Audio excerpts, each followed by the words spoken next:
राधे राधे बेटा, आप सभी को।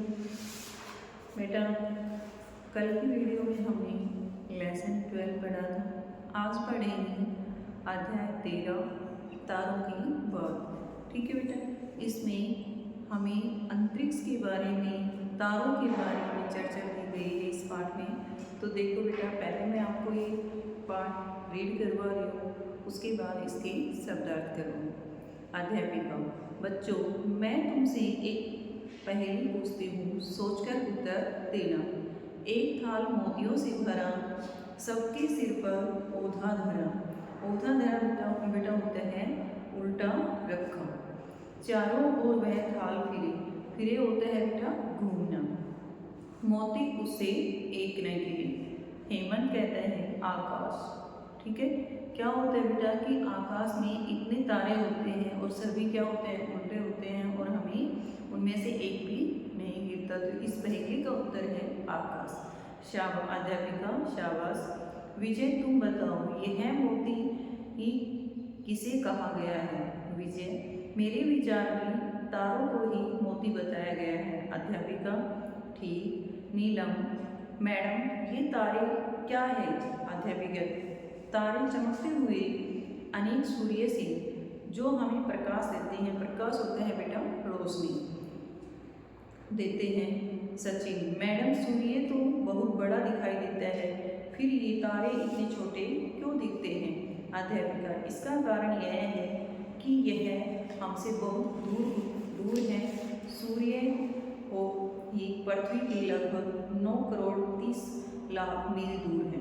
कि सूर्य ही पृथ्वी से लगभग 9 करोड़ और 3 लाख मील दूर है। तो तारे इससे भी कई गुना अधिक दूर हैं, इसलिए वो हमें छोटे दिखाई देते हैं। राकेश: फिर तो इतना प्रकाश पृथ्वी पर आते आते बहुत समय लग जाता होगा। अध्यापिका: हाँ, जो तारे पृथ्वी के समीप हैं उसका प्रकाश हम तक लगभग 4 वर्षों में पहुंच पाता है। कुछ तारों का प्रकाश तो अभी भी हमारी धरती पर पहुंचा नहीं है। नीलम: मैडम, तारों का क्या लाभ है? अध्यापिका: तारों से हमें दिशाओं और समय का ज्ञान होता है। बेटा, क्या होता है, तारों का क्या लाभ होता है? इसे दिशाओं और समय का ज्ञान होता है। मैडम, हमने ध्रुव तारे का नाम सुन रखा है, आप हमें उसके बारे में बताइए। अध्यापिका: एक प्राचीन कथा में के अनुसार राजा उत्तानपाद के एक पुत्र पर प्रसन्न होकर भगवान ने उसे ध्रुव तारा बना दिया था। इसके एक और सप्तऋषि मंडल के 7 तारे ने हवाई जहाज के चालक ध्रुव तारे को देखकर दिशा का ज्ञान प्राप्त करते हैं। कि हवाई जहाज जो चलाते हैं वो ध्रुव तारे को देखकर ही दिशा का ज्ञान करते हैं। नीलम: मैडम, कुछ तारे सफेद और कुछ नीले क्यों दिखाई देते हैं? अध्यापिका: तारे लाल, पीले, नीले, सफेद रंगों में दिखाई देते हैं। इन्हीं से उसके ताप और आकार का पता चलता है। लाल रंग तारा का सबसे बड़ा होता है, लेकिन इसका ताप सबसे कम होता है।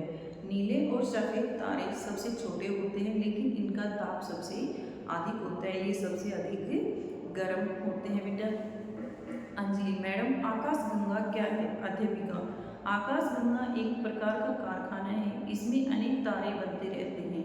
इसके बीच का भाग सफ़ेद पट्टी के रूप में चमकता हुआ दिखाई देता है।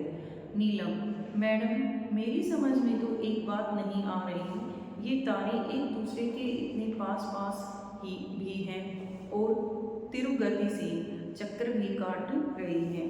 तीव्र गति से होता है बेटा तेज चाल से। ठीक है।